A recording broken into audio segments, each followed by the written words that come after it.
Hi, I'm E.D. Lewis and welcome back to my channel, E.D. Lewis Reviews, back with an all-new nocturnal review.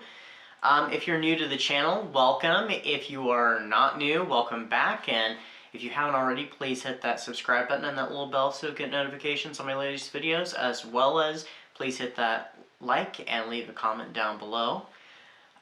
So this is an all-new Dracula review and the last video for the calendar year of 2022. But before we get to the review, some of us here on BookTube in the HorrorTube community did a little Secret Santa, and I'm going to reveal who my Secret Santa was and what I received. And I'm looking forward to seeing other people do their videos as well and do their reveal, because I'm really curious what everybody got. This was really fun. I've never taken part in a Secret Santa before, so this was a little different for me. I'm more of a gift giver, and I don't expect anything in return. Even, if I just received just a card or a little note that said, Happy Holidays from Secret Santa, I would be just fine with that, because, that's special enough to me. So my Secret Santa was, and by the way, it came in this really cool bag. I've never received any gift package from Amazon before, so if this is what they do, this is really cool. And it's purple, my second favorite color. Mine says, Merry Bookish Christmas. Hope this is a cozy read. While not wintry, it is chilling. From Lydia Peaver, and that's Lydia over at Typical Books, so thank you, Lydia. And this is what I received. I've heard a lot of good things about this book, and I'm very intrigued to read it, and I've heard a lot of good things about the sequel. The sequel sounds really interesting. It is Clown in a Cornfield by Adam Cesar.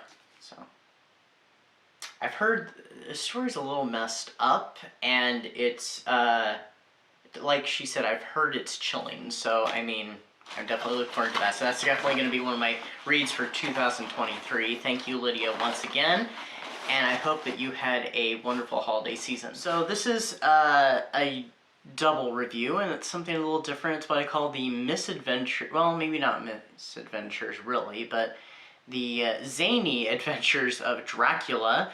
So, Dracula has appeared in all kinds of different media, in films, cartoon, Sesame Street. We will not be talking about Sesame Street, though.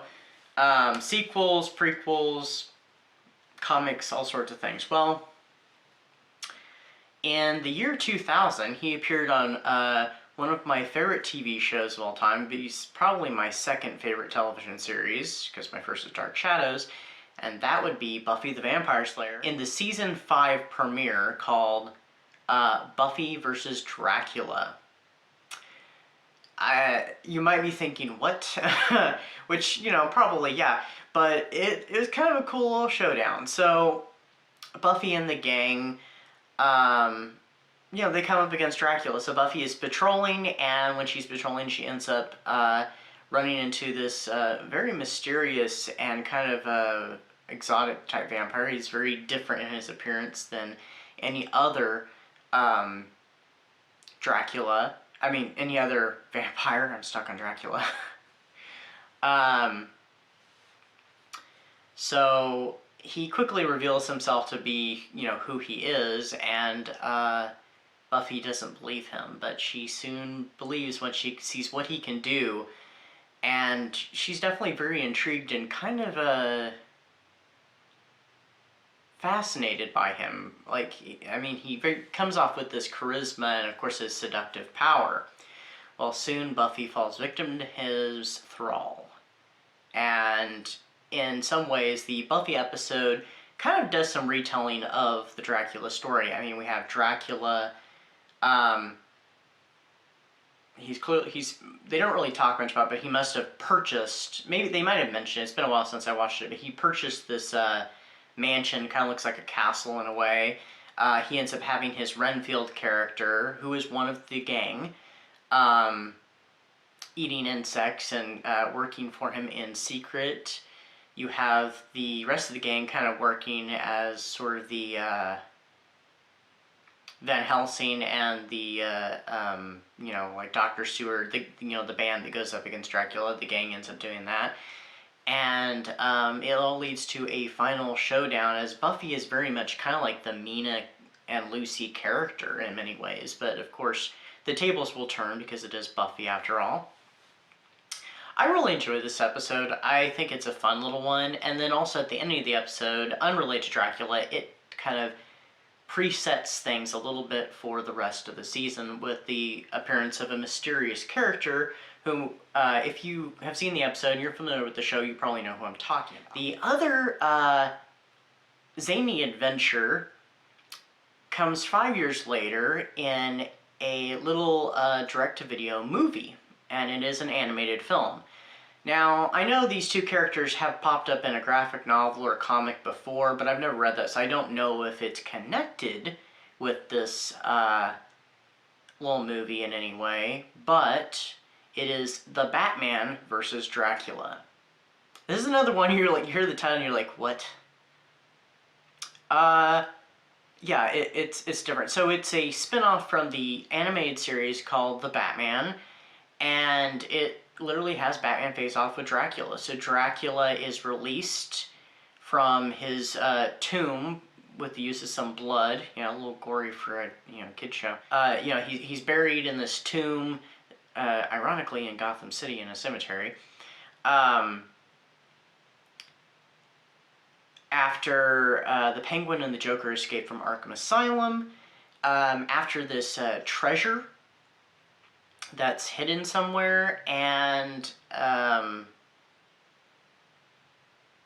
so some blood gets shed by mistake. It gets into Dracula's body, his decayed, basically, I'm not sure, really mummified, but kind of petrified, kind of, you know, he's kind of like decayed and all petrified corpse of Dracula, and he comes back to life, and he takes Penguin on as his servant.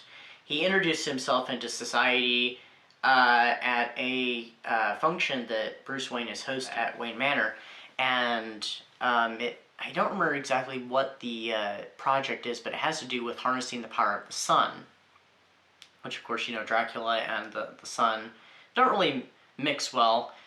And he introduced himself as Alucard, which is something that's been used in a few different media before, particularly Son of Dracula from the 1940s, as well as Dracula AD 1972, which was a Hammer film, which featured a character named Johnny Alucard. And of course, there's the whole thing about the reveal that Alucard is Dracula spelled backwards. And so Dracula is basically on a mission. He's turning Gothamites into vampires, and he's trying to ultimately resurrect his countess, Carmilla Karnstein. So, yeah, Batman has to face off against Dracula and vampires, including a vampire Joker. So, I mean, it's kind of wacky and very zany. I'm not going to rate either one of these. They're just entertaining. The one's, I mean, elements of silliness on both sides, but one of them is, I think, really rather silly, but I still found them entertaining. Probably get more fans off the Buffy one than you would the Batman one, but yeah, I liked them both.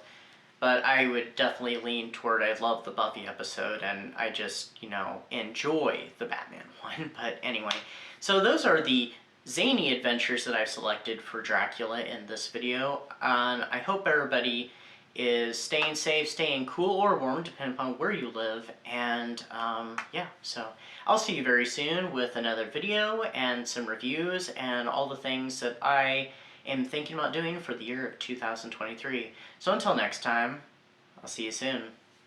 Bye-bye.